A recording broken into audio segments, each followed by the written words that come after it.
బండి భగీరథ్ ఎపిసోడ్లో రోజుకో ట్విస్ట్ నెలకొంది. భగీరథ్ కోసం 5 స్పెషల్ టీమ్స్, 5 టీమ్స్ అంటే ఓవరాల్గా ఒక 50 మంది కావచ్చు. వారంతా బండి భగీరథ్ కోసం వెతుకుతూ ఉన్నారు.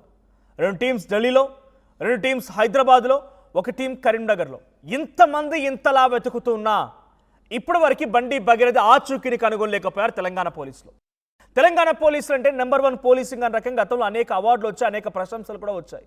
ఫ్రెండ్లీ పోలీసింగ్లో కూడా తెలంగాణ రాష్ట్రాన్ని ఉదాహరణగా తీసుకున్న రాష్ట్రాలు భారతదేశంలో అనేకంగా ఉన్నాయి. కానీ తెలంగాణ పోలీసులు విఫలమవుతున్నారా, లేదంటే రాజకీయాలు వారిని విఫలం అయ్యేలా చేస్తున్నాయనేది ఇప్పుడు బిగ్గెస్ట్ క్వశ్చన్గా ఉంది. తెలంగాణలో 5 టీములు తిరుగుతున్నాయి, అటు ఢిల్లీలో, హైదరాబాద్లో, కరీంనగర్. అయినా కూడా బండి భగీరథ్ దొరకడం లేదా? ఇంత వెతికిన దొరకడం లేదా? పరారులో ఉంటే దొరికేవాడేమో, ప్రొటెక్షన్లో ఉన్నాడు కాబట్టి దొరకడం లేదనేది పబ్లిక్ వర్షన్. అయితే కరీంనగర్లో భగీరథ్ సెల్ సిగ్నల్ కనిపించిందట.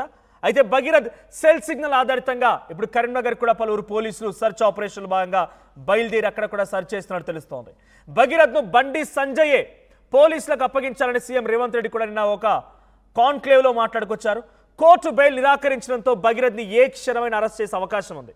బెయిల్పై విచారణ వచ్చేటువంటి వారానికి, అంటే వచ్చే వారానికి వాయిదా వేశారు. వారం రోజుల్లో ఏమైనా జరగవచ్చు అంటున్నారు భగీరథ్కి సంబంధించిన కేసులో. అయితే దేశం వదిలి వెళ్లకుండా లుకౌట్ నోటీసులు కూడా ఇచ్చే అవకాశం ఉంది. ఇంతకీ భగీరథ్ ఎక్కడున్నాడు? భగీరథ్ను ఎవరైనా కావాలనే దాచారా? దేశం దాటించబోతున్నారా? గుండెపోటుతో తన నానమ్మ కూడా ఆసుపత్రిలో ఉన్నా చూడడానికి రాలేదు భగీరథ్, లేదంటే వచ్చే అవకాశం కూడా లేదన్నట్టు తెలుస్తోంది. ఇన్ కేస్ వస్తే మాత్రం అరెస్ట్ తప్పదు, అరెస్ట్ చేస్తారా అనే క్వశ్చన్ కూడా రేజ్ అవుతోంది. సో బండి భగీరథ్ సంబంధించినటువంటి పోక్సో కేసులో 8వ తేదీన కేసు నమోదైతే ఈరోజు ఎగ్జాక్ట్గా 16వ తేదీ, నేను చెప్పే సమయం 11:50.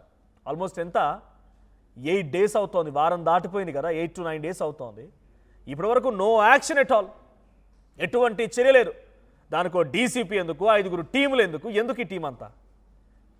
నిజంగానే హోంశాఖ సహాయ మంత్రి పోలీసులు చట్టాన్ని, న్యాయస్థానాన్ని, రాజ్యాంగాన్ని తూచా తప్పకుండా అమలు చేస్తారని ప్రమాణం చేసినటువంటి వ్యక్తి ఓ సామాన్యమైనటువంటి ఎమ్మెల్యేనో, ఓ కౌన్సిలర్ కొడుకో, ఓ కార్పొరేటర్ కొడుకో, ఓ సర్పంచ్ కొడుకో కాదు కదా. దేశంలోనే అత్యున్నత సెంట్రల్ మినిస్టర్లో ఆయన ఒకరు, కేంద్ర మంత్రులు ఆయన ఒకరు. సో కీలకమైనటువంటి తెలంగాణ రాష్ట్ర బీజేపీ చాలా అత్యంత కీలకమైన నాయకుడు ఆయన కుమారుడు ఆరోపణ ఎదుర్కొంటూ ఉంటే స్వయంగా మీరే తీసుకొచ్చి అప్పగించాలి, ఇది సబబు కాదు బండి సంజయ్ అని చెప్పి ఏకంగా ముఖ్యమంత్రి రేవంత్ రెడ్డి కూడా ఆయనకి ఒక స్వీట్ వార్నింగ్ కమ్ సజెషన్ ఇచ్చారు. ఒకసారి సీఎం ఏం మాట్లాడారో చూద్దాం. ఇమ్మీడియట్గా నోటీస్ ఇచ్చినాం, ఇంటికి గోడ కతికిచ్చినాం, పోలీస్ టీంలను పంపించినాం, ఢిల్లీకి పంపించినాం. మేము అన్ని రకాల ప్రయత్నాలు చేస్తాం. మేము హార్ష్గా బిహేవ్ చేయలేము. నేను హార్ష్గా కేసీఆర్, నన్ను జైల్లో పెట్టిన కేసీఆర్ కుటుంబం పట్ల ఎప్పుడైనా హార్ష్గా వ్యవహరించిన 28 నెలలు అయింది. ఎందుకు అర్జెంటుగా తీసుకొచ్చేసి కోదండం ఎక్కించి కొడతలేరు, సంజయ్ కొడుకును లేరు? ఈ అంటే ఏమంటారు, ఇది ఇది ఎట్లా ఆన్సర్ చేయాలి? నేను అది బండి సంజయ్ గారు నైతిక బాధ్యత తీసుకొని కొడుకుని వెంబడే విచారణకు పంపించాలి. నేను కూడా సూచన చేస్తున్న ప్రజాప్రతినిధిగా ధైర్యంగా ఎదుర్కోవాలి. పారిపోతే పరిష్కారం కాదు కదా. హార్ష్గా బిహేవ్ చేయలేమంటున్నారు ముఖ్యమంత్రి రేవంత్ రెడ్డి. లగచర్ల రైతుల మీద హార్ష్గా బిహేవ్ చేయలేదు, ఇది హార్ష్నెస్ కాదు. విద్యార్థులు గ్రూప్ 1 ఎగ్జామ్ సంబంధించి కొంత ఆలస్యం చేయండి, టైం పొడిగించండి, ఎగ్జామ్ పోస్ట్పోన్ చేయని రోజు, అది హార్ష్నెస్ కాదు.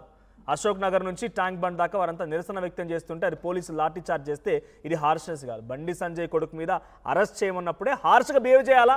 ఏమడుగుతున్నారు మీరు? ముఖ్యమంత్రి రేవంత్ రెడ్డి రిప్లై. హార్ష్నెస్ అంటే మరి ఆ రోజు గ్రూప్ 1 విద్యార్థుల మీద హార్ష్నెస్ కాదా? లగచర్ల ఘటన మీద హార్ష్నెస్ కాదా?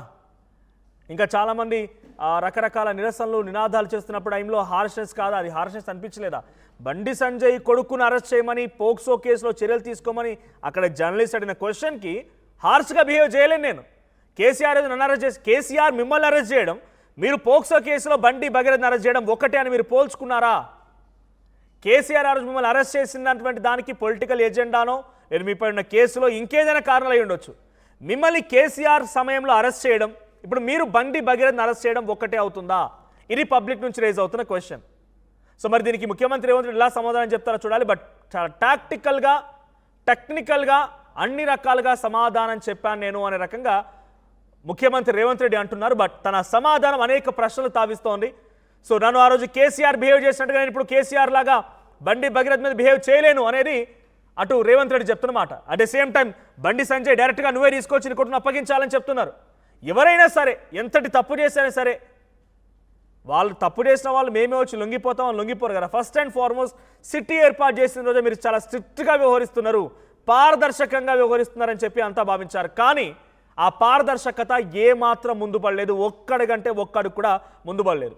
డీసీపీ రితిరాజ్ నేతృత్వంలోని ఈ సిట్ 5 టీములు ఏమాత్రం ఒక్క పని చేయకుండా, దీంట్లో ఒక్క అప్డేట్ లేకుండా ఒక అనిశ్చిత పరిస్థితిలో నిస్సహాయులుగా ఉండిపోయినట్టుగానే అర్థమవుతోంది as of now.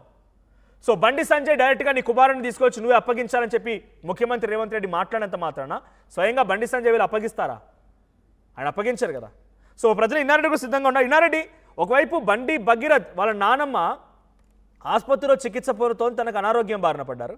So in case ఆయన వచ్చినా కూడా అరెస్ట్ చేసే అవకాశం ఉంది. సో లేదు ఆయన హైదరాబాద్లో అందుబాటులో లేడు, ఢిల్లీలో లేడు, కరీంనగర్ లేడు, ఎందుకంటే 5 టీములు ఇక్కడ తిరుగుతూ ఉన్నాయి కాబట్టి. ఎక్కడున్నాడు? స్వయానా కేంద్ర హోంశాఖ సహాయ మంత్రి కుమారుడే ఇప్పుడు ఈ కేసుల ఆరోపణలు ఎదుర్కొంటున్నారు. గతంలో ఆయన అన్నారు ఎవరైనా సరే శిక్ష పడాలని చెప్పి. ఆ శిక్ష పడడానికి తప్పిస్తున్న ఆయనైనా ఇప్పుడు లుక్అవుట్ నోటీస్ ఏమైనా జారీ చేసే అవకాశం ఉందా? బికాజ్ నిన్న ఆయనకి ఎటువంటి ఇంట్రీమ్ బెయిల్ కూడా దొరకలేదు. లేదు ఇంకా తాత్సారం చేసి కేంద్ర మంత్రి కొడుకు అని చెప్పి కాంప్రమైజ్ అయిపోతుంది సిచ్యువేషన్. మనోజ్, ఈ కేసు మొత్తం సినారియోలో మనం మొదటి నుంచి కనుక ఒకసారి తీసుకుంటే ప్రధానంగా ఆ కేసు నమోదైన తర్వాత జరిగిన పరిణామాలు, తర్వాత వెంటనే 2 సార్లు ఒక మహిళా ఐపీఎస్ అధికారి నియమించిన వెనుకనే సివి ఆనంద్ గారు ఒక స్ట్రాటజికల్ గా ఈ కేసు విషయంలో ఎక్కడా కూడా డీవియేషన్ కానీ లేకపోతే పోలీసు మీద ఆరోపణలు రాకుండా చాలా జాగ్రత్త పడ్డట్టుగా మనకు తెలుస్తా ఉంది. ఇదే కాకుండా నోటీసు ఇచ్చినప్పుడు నేను 15 తారీఖు అటెండ్ అవుతా అంటాం. ఈలోగా ఎప్పుడైతే ఇంట్రీమ్ ఆర్డర్ మీద విచారణ 2 రోజుల పాటు కొనసాగి నిన్న అర్ధరాత్రి కొనసాగిన తర్వాత అర్ధరాత్రి పూట అంటే దాదాపు 12 గంటల తర్వాత అంటే దాదాపు 12 గంటల వరకు కూడా జడ్జి గారు చాలా స్పష్టంగా చెప్పారు. ఇప్పుడున్న పరిస్థితుల్లో ఇప్పుడున్న ఇన్వెస్టిగేషన్ జరుగుతున్న క్రమంలో మేము ఇంట్రీమ్ ఆర్డర్ ఇవ్వలేము, దీని మీద రెగ్యులర్ బెయిల్ గురించి విచారణలో మీద జడ్జిమెంట్ ఇస్తామని చెప్పని కూడా చాలా స్పష్టంగా చెప్పడం జరుగుతా ఉంది.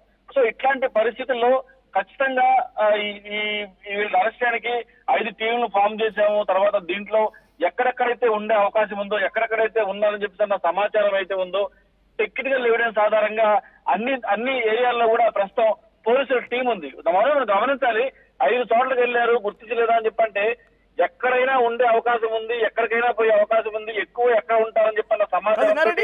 కరీంనగర్ లో ఒక జ్యువెలరీ షాప్ లో దొంగతనం జరిగింది, జ్యువెలరీని ఎత్తుకెళ్లారు దొంగలు. వాళ్ళ దగ్గర ఏ ప్రూఫ్ లేదు, ఎక్కడ దాక్కున్నారో తెలియదు, ఒక సీసీటీవీ కెమెరాలో కూడా వాళ్ళ ఫేసెస్ కనిపించలేదు. అలాంటిది వెస్ట్ బెంగాల్ వెళ్ళి పట్టుకొచ్చారు మన తెలంగాణ పోలీస్. అది మన తెలంగాణ పోలీస్ సత్తా.